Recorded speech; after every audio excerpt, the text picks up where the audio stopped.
गहरे कथात्मक अन्वेषण, अनुसंधान और अछूते विषयों को केंद्र में रखकर लिखी कृतियों से हिंदी कथा साहित्य में अपनी अलग पहचान बना चुके हैं, जिनके विषय अनूठे और पात्र लोकजीवी हैं। उनके लेखन की रेंज बड़ी कमाल की है।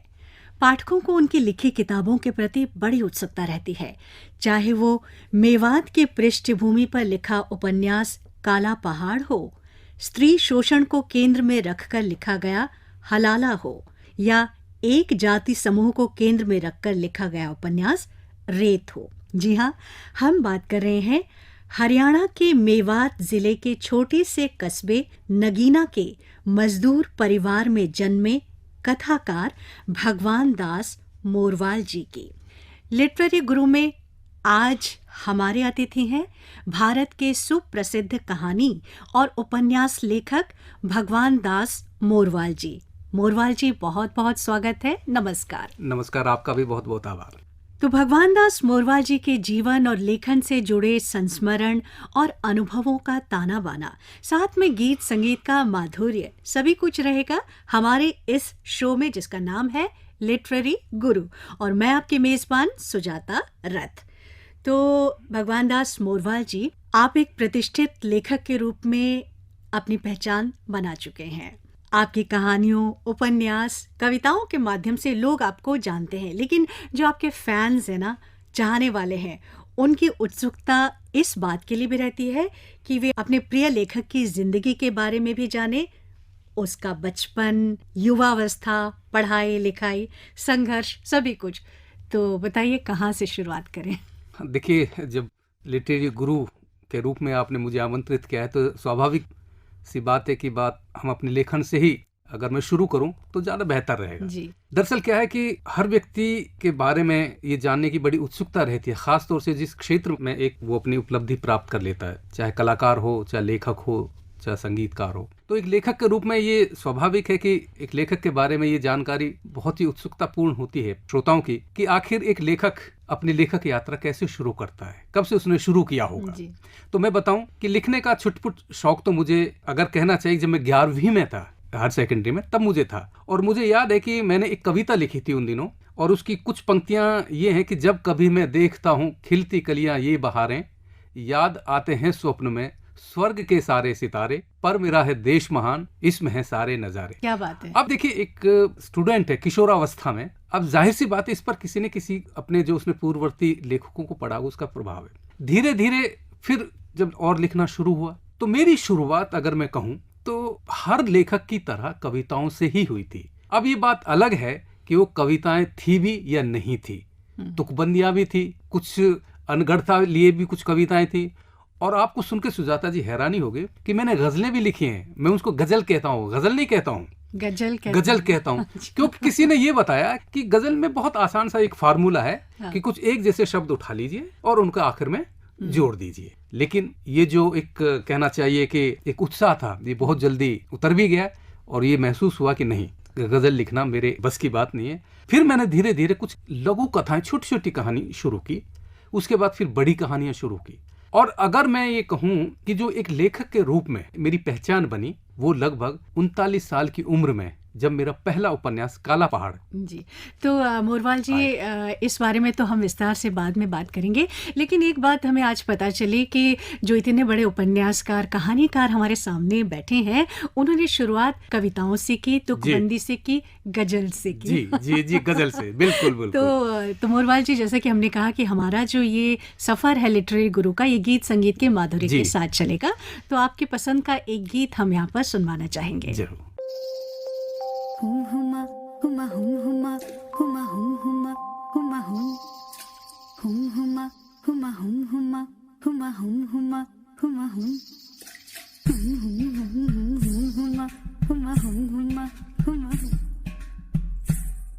कभी नीम नीम, कभी शहद शहद, कभी नर्म नर्म, कभी सख्त सख्त, कभी नीम नीम, कभी शहद शहद, कभी नरम नरम, कभी सख्त सख्त। मोरा पिया मोरा पिया मोरा पिया, नजरों के तीर में बसा है प्यार, जब जब भी चला है वो दिल के पार, नजरों के तीर में बसा है प्यार, जब भी चला है वो दिल के पार। लच्छा से मरे रे जिया पिया, लच्छा से मरे रे जिया पिया रे, लच्छा से मरे रे जिया।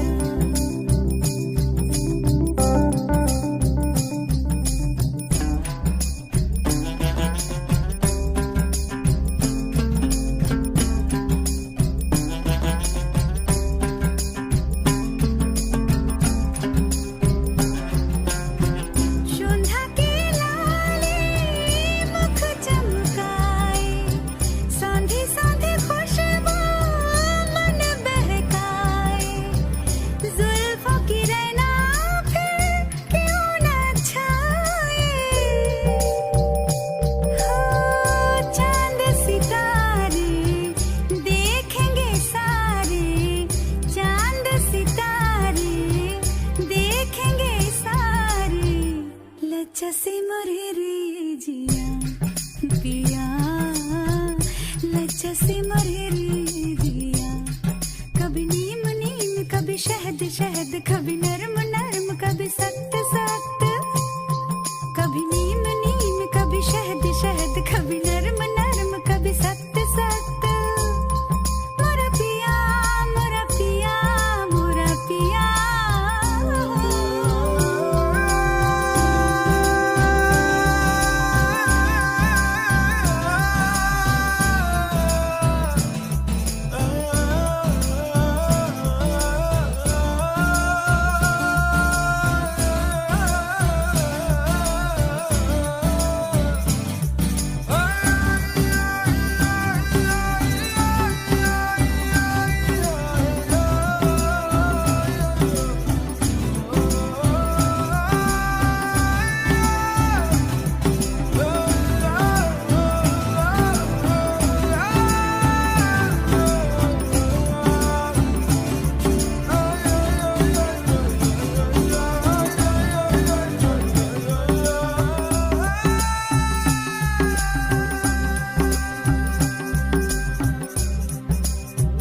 गोईरा के मन तेरा है साहिब जी, मेरे सीने में है कैद वो अब जी।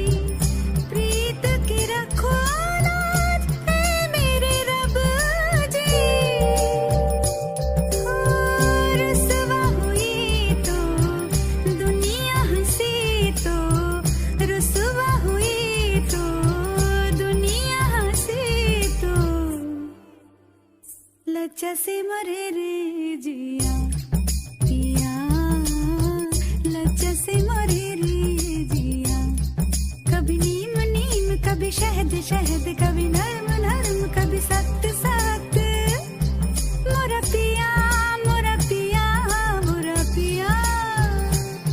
नजरों के तीर में बसा है प्यार, जब भी चला है वो दिल के पार, नजरों के तीर में बसा है प्यार, जब भी चला है वो दिल के पार। लच्छा से मरे रे जिया पिया, लच्छा से मरे रे जिया पिया रे, लच्छा से मरे रे जिया। हुमा हुमा हुमा हुमा हुमा हुमा हुमा हुमा हुमा हुमा हुमा हुमा हुमा हुम। भगवान दास मोरवाल जी हमारे अतिथि हैं लिटरेरी गुरु में। तो मोरवाल जी, युवावस्था एक अलग तरह का स्वप्निल दौर होता है, एक अलग तरह का आकर्षण होता है। तो अपनी यूथ डेज का कोई संस्मरण आप हमारे साथ साझा करना चाहेंगे? जाहिर है वो जमाना और था, फैशन अलग था, फिल्में अलग थी, उन दिनों का कोई संस्मरण अगर आपको याद हो? देखिए, जिस तरह की आपने चर्चा करी अभी, मैं आपको बताऊं कि मेरा जो परिवेश रहा है सामाजिक और पारिवारिक, वो साहित्यिक दृष्टि से बेहद रूखा रहा है। यानी मैं जिस इलाके का रहने वाला हूँ वहाँ भी कोई साहित्यिक मेरा कुछ ऐसा ट्रेनिंग नहीं हुई, और घर परिवार में तो आप छोड़ ही दीजिए, लेकिन धीरे धीरे कुछ अपने ही शौक से वो जो मैंने शुरुआत की थी लेखन की, कविताओं की, गजल की, छोटी छोटी, वो दरअसल मैं उसको एक रियाज या कहीं अभ्यास के रूप में देखता हूँ। और उस तरह से अगर मैं कहूँ कि मेरा कोई साहित्यिक परिवेश नहीं था, मैं जब बीए करने के बाद रोजगार की तलाश में दिल्ली आया, ईमानदारी की बात यह है कि मैंने प्रेमचंद का नाम सही रूप में दिल्ली आकर ही जाना। अच्छा। यानी उनकी मुझे आज भी याद है कि 7वीं क्लास में एक कहानी थी बड़े घर की बेटी, जी जी, वो जरूर पढ़ी थी। हाँ। लेकिन प्रेमचंद को मैंने कभी उससे पहले नहीं पढ़ा, यहाँ तक कि कॉलेज के दिनों में भी उस तरह से नहीं पढ़ा था, क्योंकि उस तरह का साहित्यिक माहौल नहीं था। हाँ, अगर जैसे विश्वविद्यालय और बड़े शहरों के कॉलेज में तो इस तरह का माहौल है। तो इस तरह की बहुत सारी घटनाएं हैं। मैं आपको बताऊं कि जब मैं कॉलेज में पढ़ता था, बीए फाइनल की बात थी, मैंने कहानी लिखी थी छोटी सी, मॉडर्न इश्क। मॉडर्न इश्क। अच्छा, ये मॉडर्न इश्क क्या होता है सर? अब ये बस शीर्षक है तो लिख दिया। अब चूंकि कॉलेज में पढ़ते थे, जी जी, उसमें हुआ क्या कि जो उसमें पात्र थे, हाँ, ऐसे जैसे रख लेते हैं, हाँ, एक लड़की और एक लड़का महेश। हाँ, वो कहानी संयोग से एक गुड़गांव से एक छोटा सा अखबार निकलता था, दैनिक मेवात, नाम भी अच्छा था, देवी, उसमें छपी थी। जब वो कहानी छपी, वो महेश ने जब वो कहानी पढ़ी, उसने एक दिन मुझे घेर लिया कि ये कहानी तुमने मेरे ऊपर लिखी है। मैंने उसको बहुत समझाया कि नहीं, ये महेश तो मैंने ऐसे ही रख लिया, कोई पात्र है, कोई पात्र है, हाँ, और लिख दिया तो लिख दिया। जी, जी। इसी तरह से यानी एक घटनाएं हो तो मैं बताऊं, क्योंकि मेरी किताब है पकी जेठ का गुलमोहर, वो स्मृति कथा मैंने उसका नाम दिया है।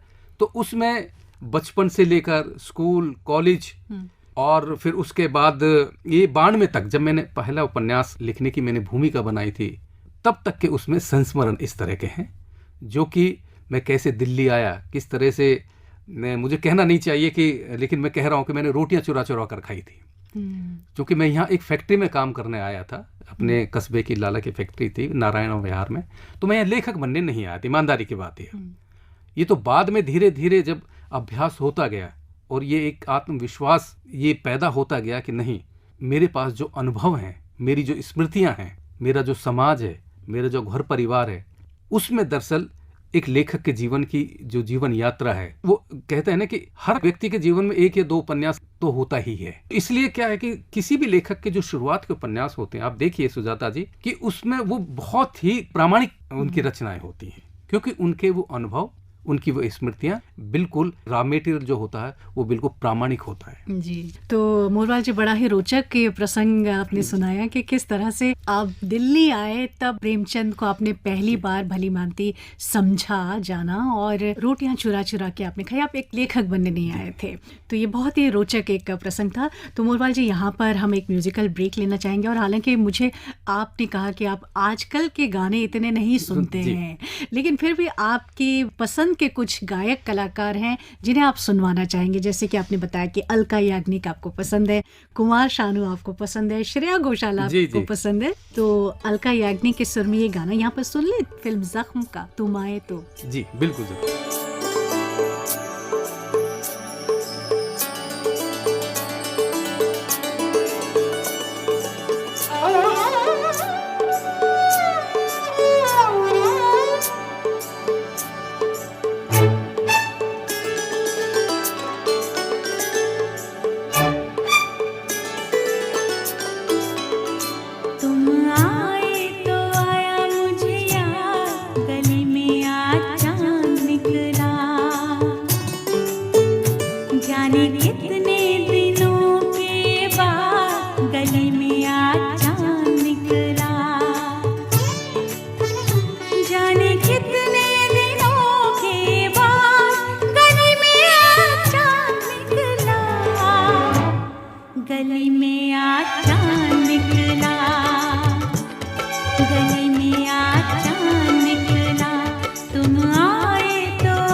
सुनी रब ने मेरी फरियाद, सुनी रब ने मेरी फरियाद, गली में आज चांद निकला, गली में आज चांद निकला, गली में आज चांद निकला, तुम आए तो आया मुझे याद, गली में आज चांद निकला।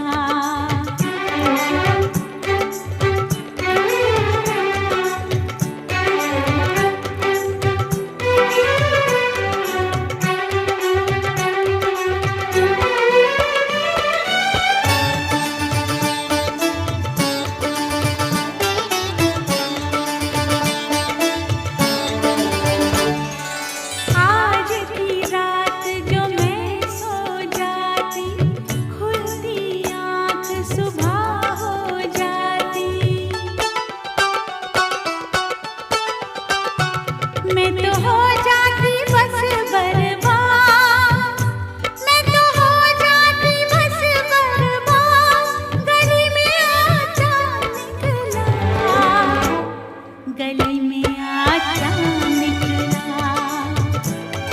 गली में आज चांद निकला, जाने कितने दिनों के बाद, गली में आज चांद निकला।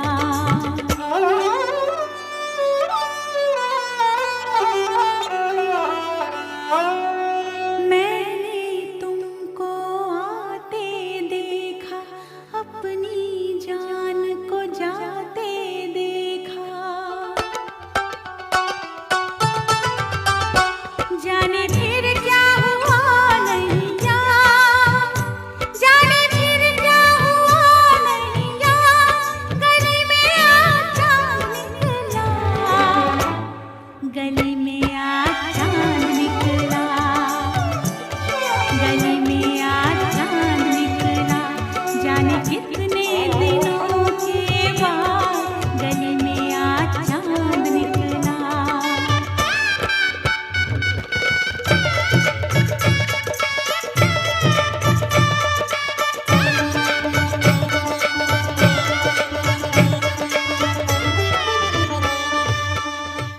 जाने माने कथाकार भगवान दास मोरवाल जी हमारे अतिथि हैं लिटरेरी गुरु में, और साथ में हूँ मैं सुजाता रथ।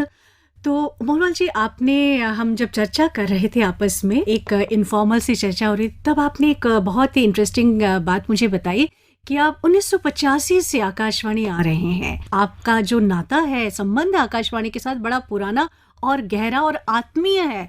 आपने बताया कि कैसे उन दिनों यहाँ बहुत भीड़ हुआ करती थी, और तब आप बतौर एक लेखक नहीं, एक युवा प्रेजेंटर के रूप में आते थे। तो बताइए ना, कैसा था वो अनुभव? हमें बहुत अच्छा लगेगा आज सुनकर। हाँ देखिए, क्योंकि वो दौर था कि टेलीविजन आया नहीं था, और आकाशवाणी के ज्यादातर प्रोग्राम हमें आज भी याद है कि हवा महल एक नाटक का प्रोग्राम बहुत मकबूल हुआ करता था, उसको सुनते थे। और उस दौर में 9 बजे के बाद प्रोग्राम आता था आकाशवाणी पर, उसमें पुराने गीत चलते थे। तो कई बार हमें याद है कि जब हम कहीं से रात को आते थे 9 साढ़े 9 बजे, और अंधेरी गलियों से गांव से गुजरते, और चांद अगर है तो एक गीत अक्सर जी हमारे कानों में पड़ता था, रेडियो ट्रांजिस्टर से आसपास जो बजा रहे होते, कि चलो दिलदार चलो, क्या बात चांद है। के पार चलो। और वो सच में वो जो संगीत जो कानों को शहद की जैसी बूंद नहीं टपकती हैं, अब जब याद करते हैं उन दिनों को तो बड़ा अच्छा लगता है। तो मैं जब दिल्ली आया है, मैं 81 में दिल्ली आया था, और 1985 के आसपास एक हमारे मित्र हुआ करते थे, बीबी हैं चरणजीत सिंह, पंजाबी के बहुत मशहूर लेखक हैं। तो उनके साथ उनसे ऐसी दोस्ती बनी, तो उनके पास में जब यहाँ पहली बार आया,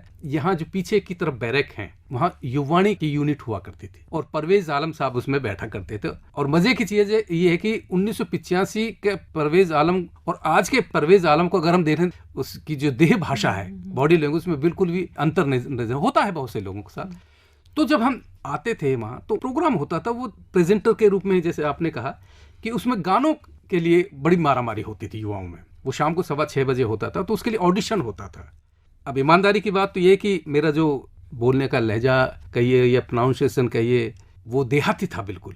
और आज भी बातचीत से आपको लग रहा होगा मैं बिल्कुल शहरी अंदाज में बात नहीं कर सकता, बहुत कोशिश करने के बावजूद। तो मुझे याद है कि जब ऑडिशन हुआ, तो एक बार ऑडिशन में उन्होंने कुछ बोलने के लिए दिया, तो उस पंक्ति में एक शब्द आ रहा था, फूल। मैं बार बार उसको फूल पढ़ रहा था, फूल। जी। तो बार बार इशारा कर रहे थे कि फूल नहीं फूल। मेरी तब भी समझ में नहीं आया कि इन दोनों में क्या फर्क है। तो फिर बाद में आया और बड़ा थोड़ा सा मजाक के लहजे में थोड़ा सा कहने लगा, अरे गुरु फूल नहीं फूल फूल फूल। जी। मैंने हालांकि उसका मतलब नहीं तो मैंने फूल बोलना, बाद में मैंने पता किया कि फूल और फूल में क्या फर्क है, तो मुझे बताने की जरूरत नहीं है कि उन दोनों का क्या मतलब हो। उसके बाद मैं आज तक जो भी लिखता हूं सुजाता जी, अगर मैं किसी दूसरी भाषा का, दूसरी जबान का शब्द इस्तेमाल कर रहा हूं, तो मान ली जमीन ले रहा हूं तो मैं जमीन ही लिखूंगा, जमीन नहीं लिखूंगा। जैसे मेरा खानजादा एक उपन्यास है, वो ऐतिहासिक पृष्ठभूमि को लेकर है, उसमें मुगल पीरियड है लगभग 300-350 साल का। कोई भी उस नॉवेल को, उपन्यास को पढ़कर ये नहीं कह सकता कि इस आदमी को फारसी या उर्दू नहीं आती है। लोग ये कहते हैं कि इसको फारसी और उर्दू का ये बहुत बड़ा विद्वान है। यानी मैं भाषा के स्तर पर मैं इतना सचेत रहता हूँ, चौकस रहता हूँ। और मैं आज भी जब लिखता हूँ, आपको सुनकर हैरान, मैं 3 चीज लेकर बैठता हूँ। एक मैं पास रखता हूँ देवनागरी की डिक्शनरी, एक रखता हूँ मैं थिसारस, जिसको कि हिंदी में समांतर कोश कहते हैं। उसका फायदा ये कि अगर मुझे बार बार ये लग रहा है कि एक शब्द का रिपीटिशन हो रहा है, उसकी पुनरावृत्ति हो रही है, और मुझे जहन में उसका कोई दूसरा समांतर शब्द नहीं है, तो मैं उसमें देखता हूँ। और एक उर्दू फारसी की डिक्शनरी रखता हूँ। कई बार होता क्या है कि हम हिंदी वालों को ये लगता है कि ज्यादातर उर्दू फारसी के शब्दों में नुक्ता लगता ही लगता है, जबकि ऐसा कई बार नहीं होता। जैसे दर्ज और दर्ज में हम दर्ज को अक्सर दर्ज बोलते हैं, जबकि दोनों में जमीन आसमान। तो ये मैं ये कहना ये चाह रहा हूँ कि जो 1985 में जब युवाणी में हम आते थे, ऑडिशन देकर फिर वो प्रोग्राम में मिलते, दिल्ली एक कार्यक्रम में होता था, वहाँ अचला शर्मा जी होती थी, करुणा श्रीवास्तव जी होती थी, उपेंद्र रैना जी होते थे। तो वहाँ एक बड़ी हम लोगों की ख्वाहिश होती थी, इच्छा होती थी, उनका एक साहित्यिक प्रोग्राम होता था, और वो सबको नहीं मिलता था। वो एक तरह से आपका एक प्रमोशन भी थी एक प्रेजेंटर के रूप में, लेकिन वो नहीं मिला। बगल में यहाँ दूरदर्शन का भी बिल्डिंग है अभी, तो वहाँ कुबेर दत्त जी हुआ करते थे। उस प्रोग्राम में पत्रिका कार्यक्रम होता था, बहुत विशुद्ध रूप से साहित्यिक प्रोग्राम होता था। इस तरह से जो हमने सीखा आकाशवाणी और दूरदर्शन से, और मैं अपने आप को बहुत इस मामले में सौभाग्यशाली मानता हूँ कि मेरी ट्रेनिंग साहित्यिक जो थोड़ी बहुत समझ है, इस आकाशवाणी और दूरदर्शन ने उसमें बहुत बड़ी भूमिका रही जी। इस बात को तो मोरवाल जी हम सभी स्वीकार करेंगे कि जहाँ भाषा की परिष्कृतता की बात आती है, उच्चारण की बात आती है, तो आकाशवाणी और दूरदर्शन इसमें बहुत महत्वपूर्ण भूमिका निभाते हैं। चलिए, आपने एक गाने का जिक्र अपने आप ही छेड़ दिया, चलो दिलदार चलो चांद के पार चलो। जी, जी, जी। दिलदार चलो चांद के पार चलो, हम ही तैयार चलो, चलो दिलदार चलो चांद के पार चलो, हम ही तैयार चलो,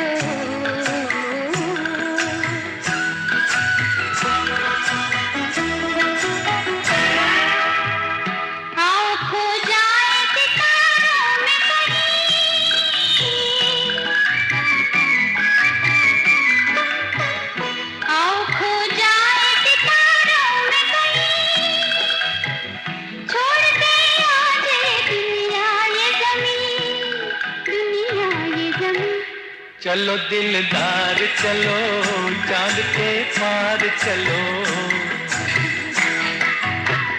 हम ही तैयार चलो,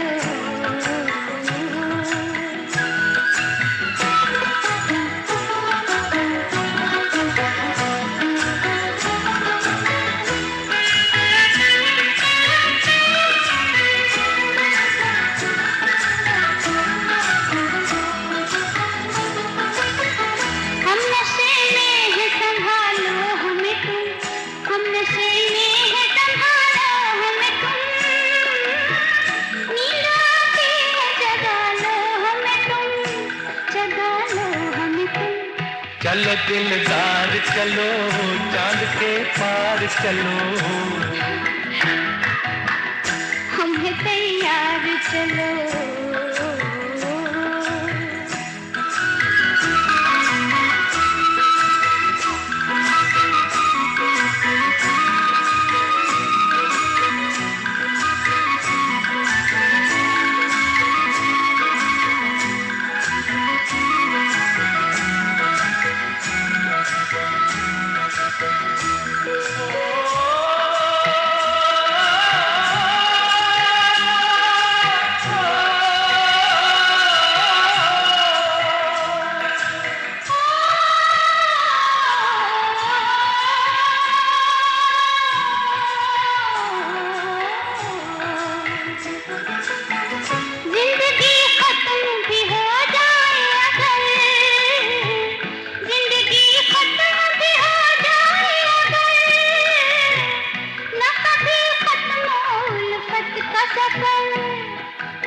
का सफर।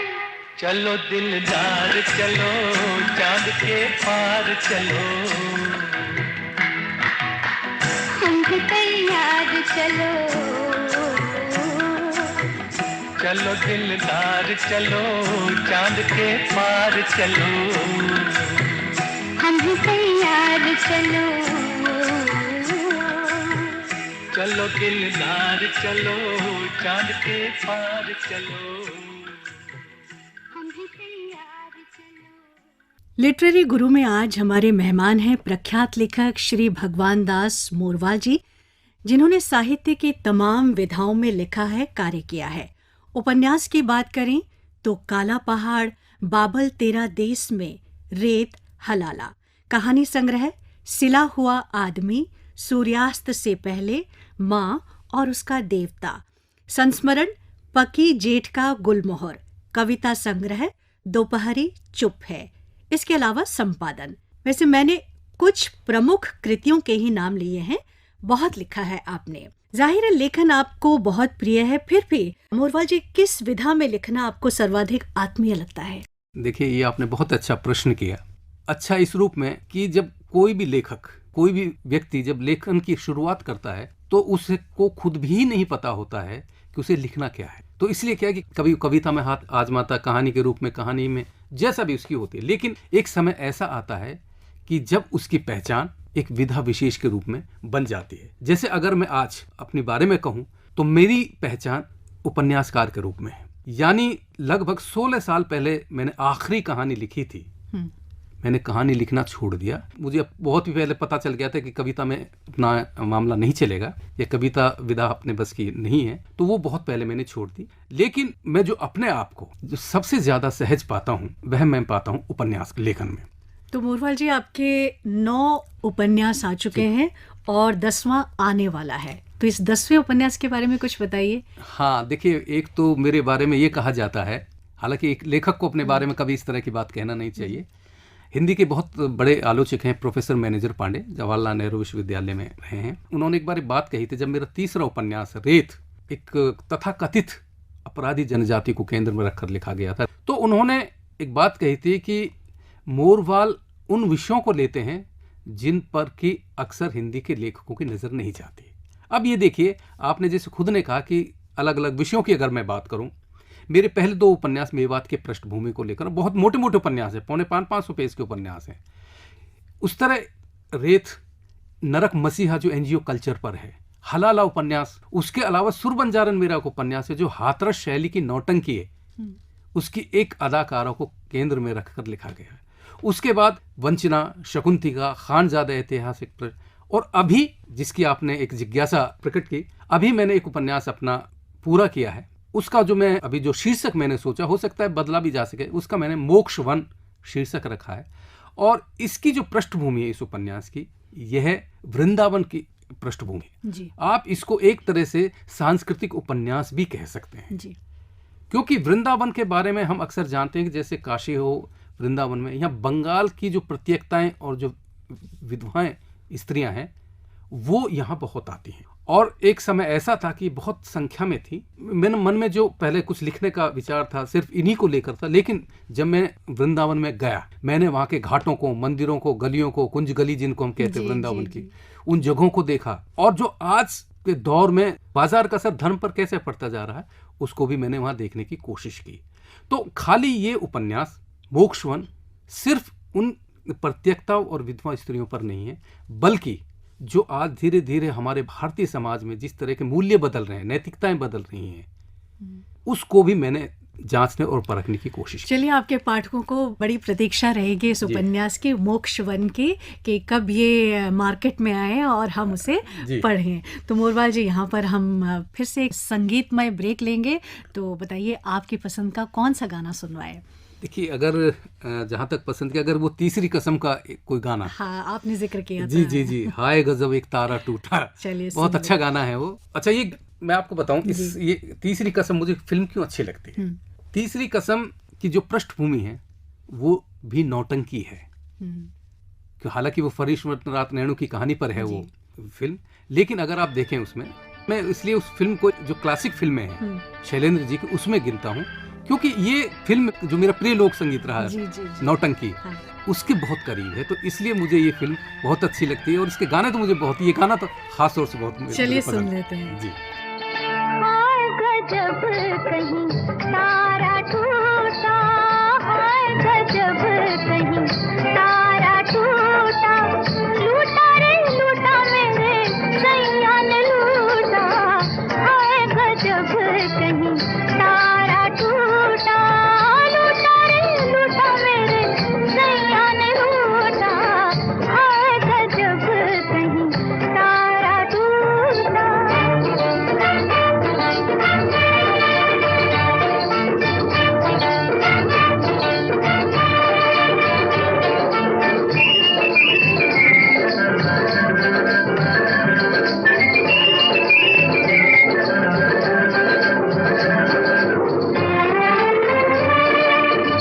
पहला तारा अटरिया पे टूटा, पहला तारा अटरिया पे टूटा, दांतों तले मैंने दाबा अंगूठा, दांतों तले मैंने दाबा अंगूठा, लूटा रे लूटा सांवरिया ने लूटा,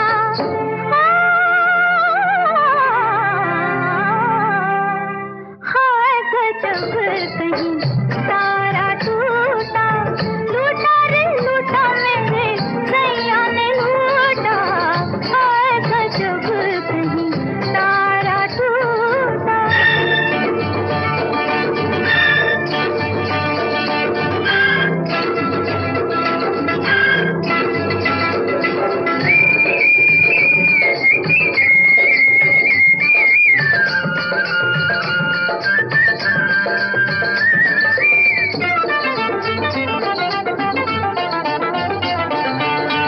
दूसरा तारा बजरिया में टूटा, दूसरा तारा बजरिया में टूटा, देखा है सबने कि मेरा था छोटा, देखा है सबने कि मेरा था छोटा, लूटा रे लूटा सिपहिया ने लूटा,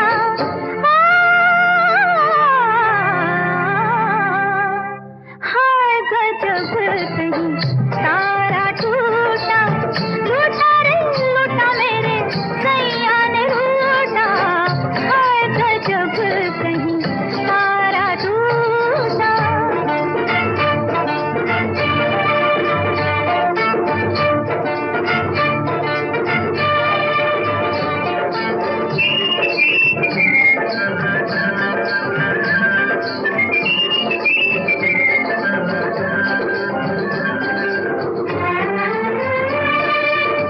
तीसरा तारा फूल बगिया में टूटा, तीसरा तारा फूल बगिया में टूटा, फूलों से पूछे कोई है कौन झूठा, फूलों से पूछे कोई है कौन झूठा, लूटा रे लूटा दरोगा ने लूटा,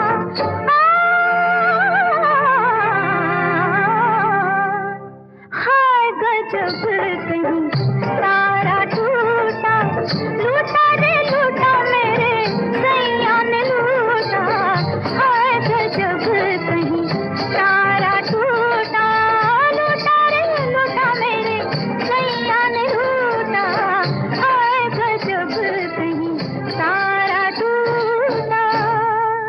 तो मोरवाल जी, आपने फणीश्वरनाथ रेणु का जिक्र किया और हम अच्छी तरह से जानते हैं कि फणीश्वरनाथ रेणु आपके प्रिय लेखकों में से रहे हैं।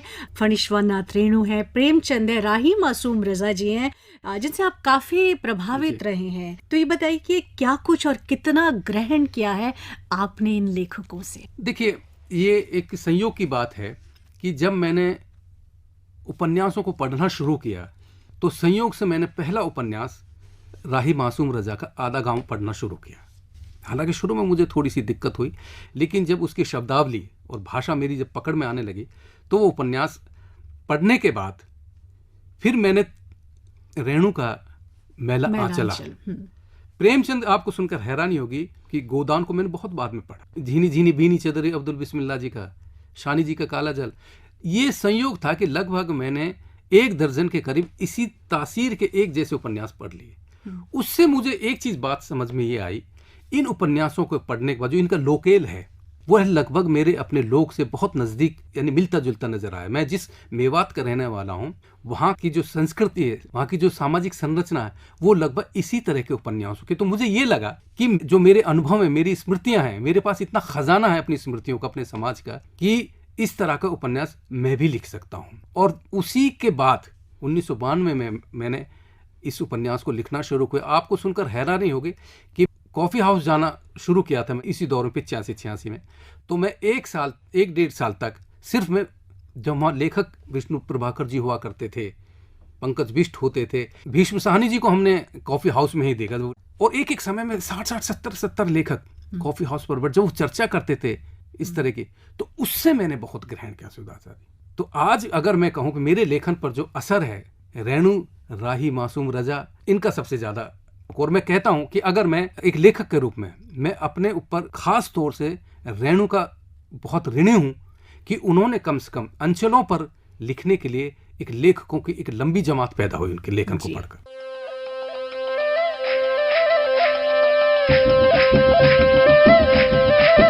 विचारों की ऊर्जा, कल्पना की उड़ान, कलम की शक्ति और भाषा का गौरव, यही तो है लिटरेरी गुरु। मोरवाल जी, बहुत जिक्र हो चुका है आपके बहु चर्चित और प्रतिष्ठित उपन्यास, जिसने आपको दरअसल एक लेखक के रूप में पहचान दिलाई, काला पहाड़। तो थोड़ा सा इस उपन्यास का भी जिक्र करें। जानना चाहेंगे कि इस उपन्यास की प्रेरणा, इसकी पृष्ठभूमि, सब कुछ कैसे, सबका ताना बाना आपने तैयार किया। देखिए, आपको मेवात के बारे में, वहाँ की जो सामाजिक संरचना है सुजाता जी, आपको सुन के शायद हैरानी हो कि एक तो ये इलाका देश की राजधानी दिल्ली से बहुत नज़दीक है। आज जहाँ हम आकाशवाणी स्टूडियो में बैठे हैं, यहाँ से 50 किलोमीटर दूर मेवात शुरू हो जाता है। और सांस्कृतिक रूप से मेवात इतना संपन्न है, इतना समृद्ध है कि आप कल्पना नहीं कर सकते। क्योंकि मेवात में मुस्लिम बाहुल्य क्षेत्र है। और आपको सुनकर हैरानी हो गई कि इस समुदाय में आज भी महाभारत पर आधारित पंडून का कड़ा, यानी पांडवों का कड़ा भाग, उस पर आधारित महाभारत गाया बजाया जाता है। क्या बात है। बहुत सारी जो रस्में हैं वो बिल्कुल मिली जुली हैं। जैसे मैं आपको बताऊं कि हमारे उत्तर भारत में भात लिया जाता है, जब लड़के लड़की शादी होती है, भात लिया जाता है। बहन अपने भाई से भात लेती है, तो उसका जो गीत है उसके बोल लगभग एक ही हैं। वो गीत जब बहन गुहार करती है अपने भाई से, तो वो गुहार ये करती है कि भाई अच्छो भरियो भात बहन टोटा में, टोटा कहते नुकसान में, गरीबी में, बहन भाई अच्छो भरियो भात बहन टोटा में, थाली में 1500 मोहर लोटा में। जी। हमारे उत्तर भारत में नरसी का भात बहुत मशहूर किस्सा है, वो यही है लगभग। अच्छा। मेवात की जो इस तरह की जो सांस्कृतिक और ऐतिहासिक जो समृद्धता है, वो सचमुच बहुत हैरान करने वाली बात है। जैसे कि मेवात के जो अंतिम शासक थे, हसन खां मेवाती, वो शख्स था कि जिसने कि बाबर के आमंत्रण को ठुकरा दिया था। राणा सांगा के खिलाफ ये युद्ध करने के लिए आमंत्रण भेजा कि आपको एक मुसलमान होने के नाते मेरे साथ राणा सांगा के खिलाफ जंग लड़नी चाहिए। उन्होंने मना कर दिया। उसने कहा कि नहीं, मैं किसी बाहर से आए हुए आतताई का साथ नहीं दूंगा। सबसे पहले मेरे लिए इस देश का मेरा भाई है, मैं उसका साथ दूंगा। और ये संयोग दुर्भाग्य से वही जो युद्ध, जो बाबर का पानीपत के पहले युद्ध के बाद दूसरा युद्ध था, खानवा का युद्ध, उस युद्ध में हसन खां मेवाती शहीद हुआ था। तो ऐसी बहुत सारी चीजें।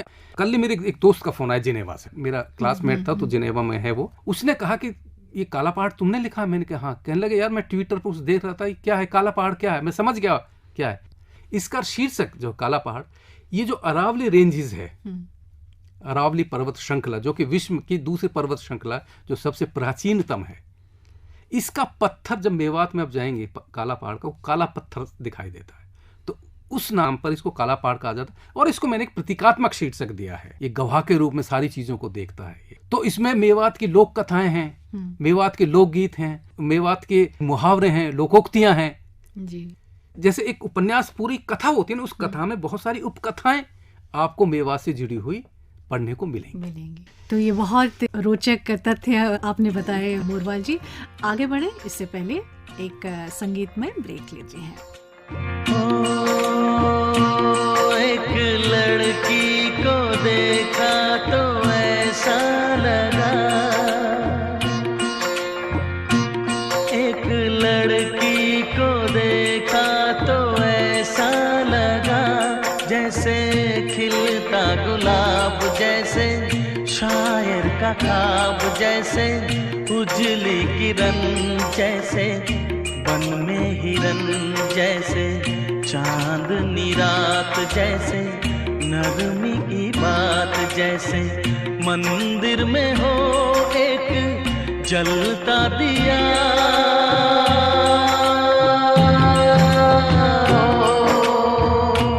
एक लड़की को देखा तो ऐसा लगा।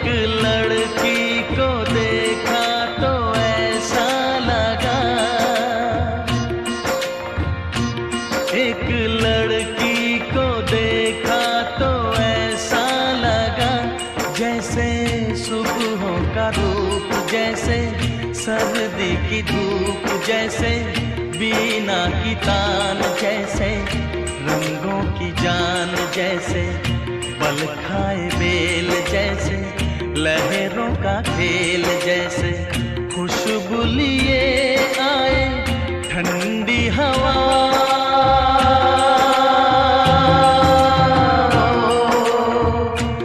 एक लड़की को देखा तो ऐसा लगा। भगवान दास मोरवाल जी, चर्चा चल रही थी काला पहाड़ की, जहां आपका जन्म हुआ, कस्बा नगीना, उसे हरियाणा के काला पानी के नाम से भी जाना जाता है। और उसी से प्रेरित होकर शायद आपने कहीं ना कहीं उससे प्रेरित होकर काला पहाड़ की रचना की। तो हर कोई अपने जन्म स्थान को तो कभी भूल नहीं सकता, जाना आना तो लगा ही रहता है। तो मोरवाल जी ये बताइए कि बरसों बाद वो काला पानी, उसमें कितना बदलाव आ जाया है। आज हम देखते हैं कि हरियाणा की जो बेटियां और बेटे हैं हर फील्ड में नाम कमा रहे हैं। खेलों को ले लीजिए, प्रशासन को ले लीजिए, IAS में अव्वल नंबर पर आते हैं हरियाणा के छात्र और छात्राएं, तो फौज में आते हैं इतना। तो वो काला पहाड़ क्या आज भी काला पहाड़ है, काला पानी है? देखिए, काला पानी जो इसको एक नाम दिया गया है, दरअसल ये आर्थिक रूप से काफी पिछड़ा हुआ इलाका माना जाता रहा हमेशा से।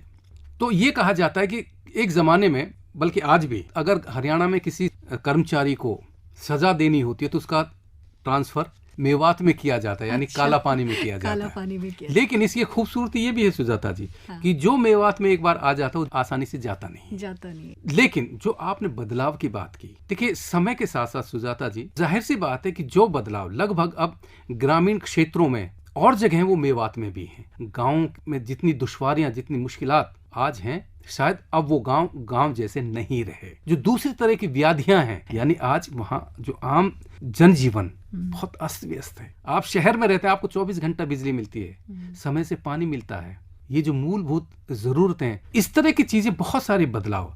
और दूसरी जो मानवीय संबंध हैं हमारी, शहर में तो फिर भी आप ये मान के चल सकते हैं कि आप अपने पड़ोसी से बगैर दोस्ती या दुश्मनी के सर्वाइव कर सकते हैं, रह सकते हैं। गांव देहातों में ये नहीं है। ये जो बदलाव आया है, ये बहुत तेजी से बदलाव आया है हमारे भारतीय गांव देहातों में। मुझे आज लगता है इस बात को, मैं कह सकता हूं इस बात को अपने श्रोताओं के सामने, कि गांव से पलायन कर शहर में आने में मैंने कोई गलती नहीं की। तो कहने का मतलब ये मोरवाल जी कि जो मूलभूत आवश्यकताएं हैं वो गांव वासियों को भी चाहिए, इसीलिए विकास बहुत जरूरी है। बहुत। तो ये विकास जो है अब हम देख रहे हैं कि दूर दराज के गांव तक भी पहुंच रहा है और समय लगेगा। हाँ, लेकिन धीरे धीरे वो, जैसे मैंने कहा कि हरियाणा के जो हमारे लोग हैं वो हर क्षेत्र में आगे आ रहे हैं। तो ऐसा ही एक गाना इस वक्त मोरवाल जी आपकी तरफ से मेरे जहन में चल रहा है। एक फिल्म आई थी पिछले दिनों, दंगल। जी। तो उसमें हरियाणा की बेटियों के कारनामे बहुत दिखाए गए। तो चलिए इसी फिल्म का एक गाना सुनिए। स्वागत है। जो सांझ ख्वाब देखते थे नैना, बिछड़ के आज रो दिए हैं यूं नैना। जो मिल के रात जागते थे नैना, शहर में पल के मीचते हैं यूं। जुदा हुए कदम जिन्होंने ली थी ये कसम, मिलके चलेंगे हरदम। अब बांटते हैं ये गम भीगे नैना। जो खिड़कियों से झांकते थे नैना, घुटन में बंद हो गए हैं यूं।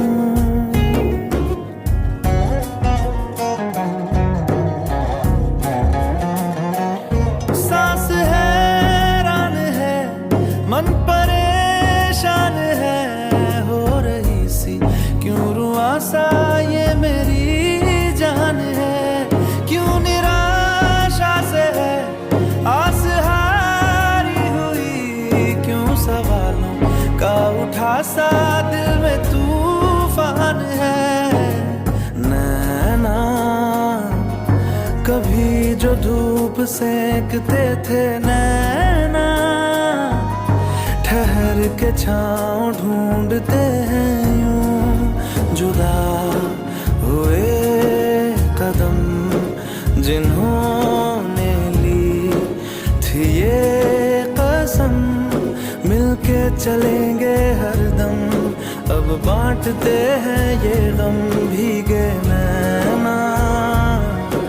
जो सांझ ख्वाब देखते थे नैना, बिछड़ के आज रो दिए हैं।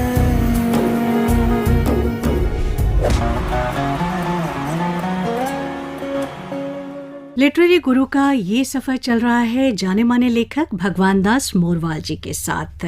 अनेक पुरस्कारों से आप सम्मानित किए गए हैं। हिंदी अकादमी दिल्ली सरकार द्वारा 3 बार साहित्यिक कृति सम्मान, पूर्व राष्ट्रपति श्री आर वेंकट रमन द्वारा मद्रास का राजाजी सम्मान, कथाक्रम सम्मान लखनऊ, वनमाली कथा सम्मान, अन्य बहुत से सम्मान तथा कुछ अंतर्राष्ट्रीय सम्मान भी। लेखक, पत्रकार या कलाकार, किसी की पहचान के लिए सम्मान या पुरस्कार कितने महत्वपूर्ण है भगवान दास जी? देखिए, मैं सम्मान और पुरस्कारों को इस रूप में लेता हूं सुजाता जी कि इससे लेखक को अपने लेखक होने का एहसास बना रहता है। पुरस्कार और सम्मानों का ये योगदान होता है कि वो लेखक में एक उत्साह पैदा करते हैं। जी भगवान दास जी, ये पुरस्कारों की बात मैंने इसलिए उठाई, पहली बार हिंदी साहित्य की किसी कृति को अंतर्राष्ट्रीय बुकर पुरस्कार प्राप्त हुआ है, गीतांजलि श्री के उपन्यास रेत समाधि को। तो क्या ये हिंदी साहित्य, हिंदी लेखकों के लिए इंटरनेशनली एक बड़ा ब्रेक है, बहुत से द्वार खुलेंगे? आप क्या समझते हैं? देखिए, अगर एक लेखक के रूप में आप मेरी व्यक्तिगत राय जानना चाहें तो मैं सच में बताऊं कि ये आह्लाद करने वाला क्षण है, खास तौर से हिंदी और भारतीय भाषाओं के लिए। क्योंकि एक इतना बड़ा सम्मान, अब आप उस पर चर्चा दूसरे तरह की कर सकते को अनुवाद के लिए मिला है, लेकिन अनुवाद किसका हुआ है? हुआ तो एक हिंदी की उपन्यास का ही नहीं। तो इसका सबसे बड़ा जो भारतीय भाषाओं और खास तौर से हिंदी के लिए जो होने वाला है मेरी दृष्टि में, वो ये होने वाला है कि जो अंग्रेजी, फ्रेंच या जर्मन जिसके बहुत बड़ा पाठक है, उनके अनुवादकों का ध्यान अब कम से कम हिंदी लेखन पर और दूसरी भाषाओं के लेखन पर पड़ेगा।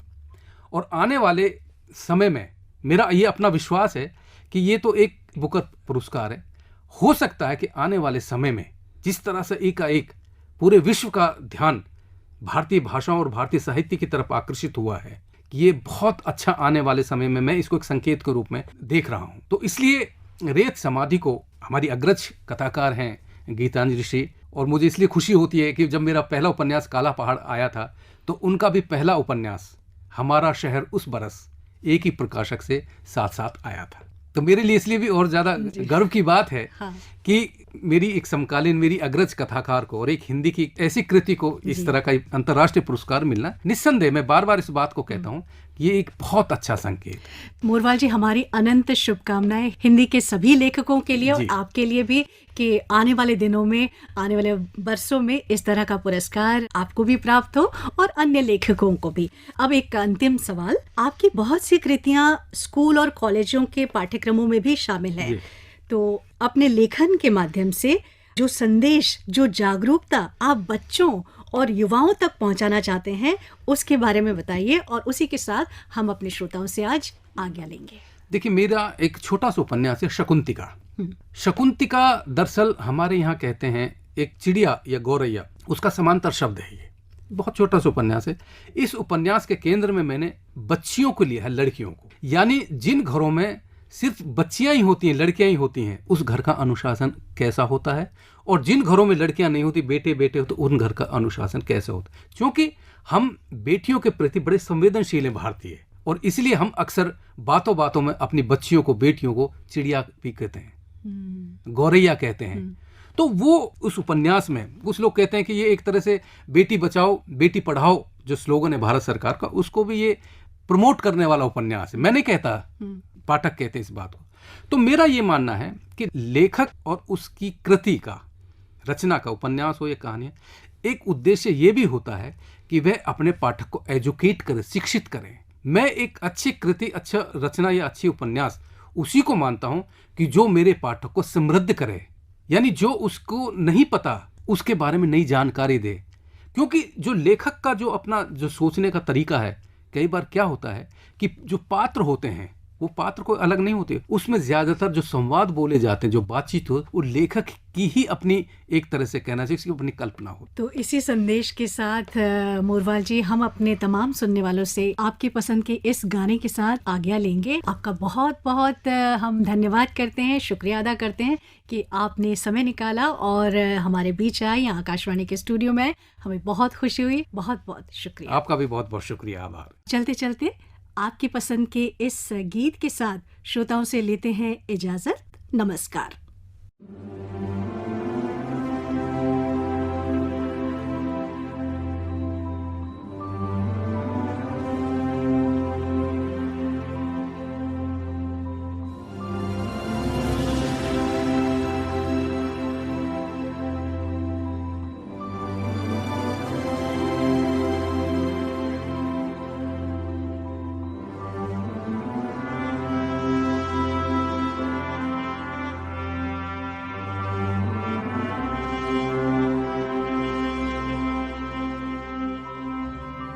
ओ सदके मैं जावा मेरी दिल जानिया, मैं शीश झुकावा मेरी दिल जानिया, तेरे नाम जो कर जावा कम है वो।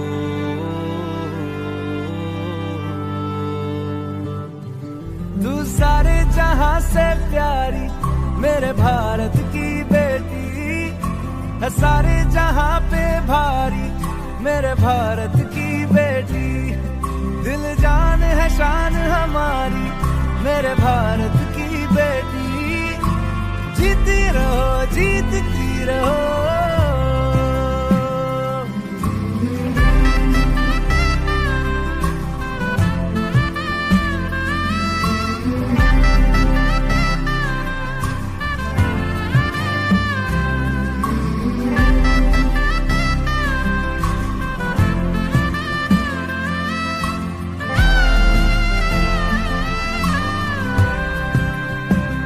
जो तेरे नैनों से टपके हर आंसू है अपना, जो तेरे होठों पे ठहरे वो गीत अब अपना।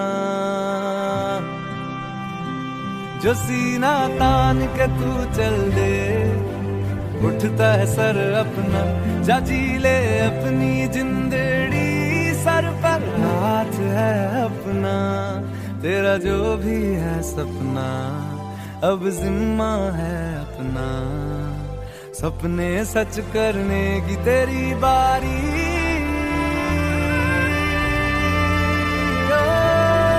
तू सारे जहां से प्यारी मेरे भारत की बेटी है, सारे जहां पे भारी मेरे भारत की बेटी, दिल जान है शान हमारी मेरे भारत